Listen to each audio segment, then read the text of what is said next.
Viewers, புத்திசாலித்தனத்துல மனிதர்களையே மிஞ்சுற 8 உயிரினங்களை பத்தி தான் நம்ம இந்த வீடியோல பார்க்க போறோம். இந்த உயிரினங்கள் செய்யற விஷயங்களை பார்த்து கண்டிப்பா ஆச்சரியப்படுவீங்க. இந்த வீடியோ பிடிச்சிருந்தா லைக் பண்ணுங்க. அப்படியே நம்ம தமிழ் இன்ஃபோஷேர் சேனலை சப்ஸ்கிரைப் பண்ணி சப்போர்ட் பண்ணுங்க.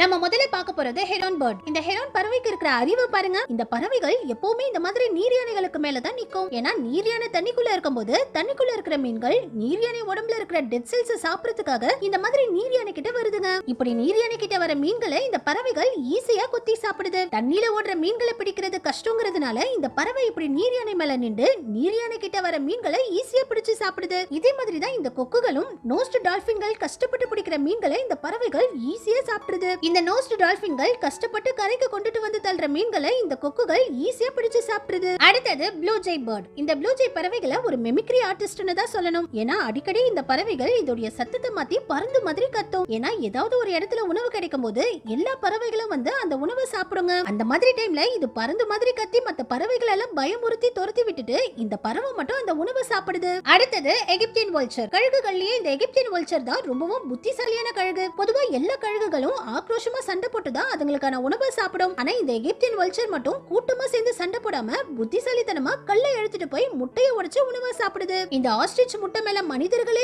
ஏறி நின்னா கூட இந்த முட்டை உடையாது. ஆனா இவ்வளவு ஸ்ட்ராங்கான இந்த முட்டையை இந்த கழுகு இதோட அறிவை பயன்படுத்தி முட்டை மேல கல்ல ஒரே இடத்துல திரும்ப திரும்ப போட்டு இந்த முட்டையை உடைச்சு சாப்பிடுது. அடுத்தது ஹம்பேக் வேல். இந்த ஹம்பேக் திமிங்கலங்கள் கூட்டமா சேர்ந்து பபிள் ஃபிஷிங்ங்கிற மெத்தட்ல புத்திசாலித்தனமா மீன்களை பிடிச்சு சாப்பிடுது. இந்த திமிங்கலங்கள் மீன் கூட்டத்தை கண்டுபிடிச்ச உடனே இந்த மீன் கூட்டத்தை சுத்தி நின்று இப்படி பபிள்ஸ்களா விடுது. உடனே இந்த பபிள்ஸ்களுக்கு பயந்து சின்ன சின்ன மீன்கள் எல்லாம் ஒரே கூட்டமா சேரும்போது இந்த திமிங்கலம் அந்த மீன்கள் கூட்டத்தை மொத்தமா விழுங்கிடுது. இதே மாதிரி இந்த ஸ்பெர்ம் திமிங்கலங்கள் நம்ம எதுக்கு கஷ்டப்பட்டு மீன் பிடிக்கணும்னு மீனவர்கள் பிடிக்கிற மீன்களை இது பிடிச்சு சாப்பிடுது. பெசிபிக் ஓஷன்ல மீன் பிடிக்கிற கப்பல் போனாலே இந்த ஸ்பெர்ம் வேல்களும் இந்த கப்பல் பின்னாடியே போய் அவங்க பிடிக்கிற மீன்கள்ல பாதியை இதுங்களே சாப்பிடுதுங்க. அடுத்தது ஸ்டெர்லிங் பேர்ட். இந்த பறவைகள் எப்பவுமே பெரிய கூட்டங்களா தான் வாழும். இதுங்களுக்கு ஏதாவது ஆபத்துனா எல்லா பறவைகளும் இப்படி ஒன்னா சேர்ந்து கூட்டமா பறந்து வானத்துல வித்தியாசமான உருவங்களை ஏற்படுத்தி பருந்துகள் கழுகுகளையே பயமுறுத்துது. இந்த பறவை செய்யற இன்னொரு சூப்பரான விஷயம் என்னன்னா இந்த பறவைகளால கடலையை உடைச்சு சாப்பிட முடியாதுங்கிறதுனால கடலைகள் இருக்கிற இடத்தை கண்டுபிடிச்சு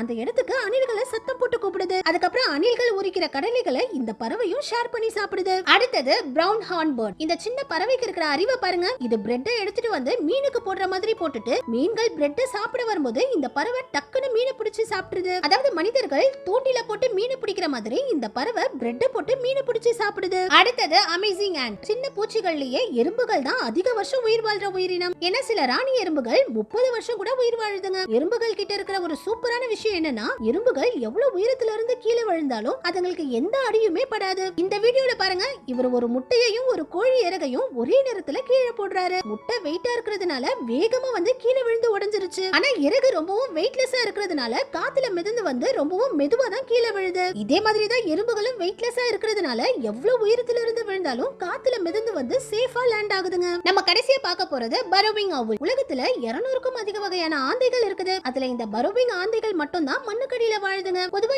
எல்லா ஆந்தைகளும் மரத்துக்கு மேல கூடு கட்டி மரத்துக்கு மேலேயே தான் வாழுங்க. ஆனா இந்த ஆந்தைகள் மட்டும் மண்ணுக்கு அடியில தான் வாழுங்க. இந்த ஆந்தைகளால மண்ணுக்கடியில குழி தோண்ட முடியாதுங்கிறதுனால ஏற்கனவே மண்ணுக்கடியில வாழ்ற முயல், அணில், பெரிய எலிகள் எல்லாம் துரத்தி விட்டுட்டு அந்த கூட்டுக்குள்ள போய் இதுங்க வாழுதுங்க. அதுலயும் இந்த ஆந்தைகள் ஒவ்வொரு முறையும் இதோட கூட்டுக்குள்ள வரும்போது கூட்டுக்குள்ள பாம்பு இருக்குதான்னு செக் பண்றதுக்காக வாசல்லே நின்னு சத்தமா கத்தி பாம்பு வருதான்னு பார்த்துட்டு தான் இதோட கூட்டுக்குள்ளேயே போகுது. ஓகே வியூவர்ஸ், இந்த வீடியோ பிடிச்சிருந்தா லைக் பண்ணுங்க. அப்படியே நம்ம சேனலையும் சப்ஸ்கிரைப் பண்ணி சப்போர்ட் பண்ணுங்க.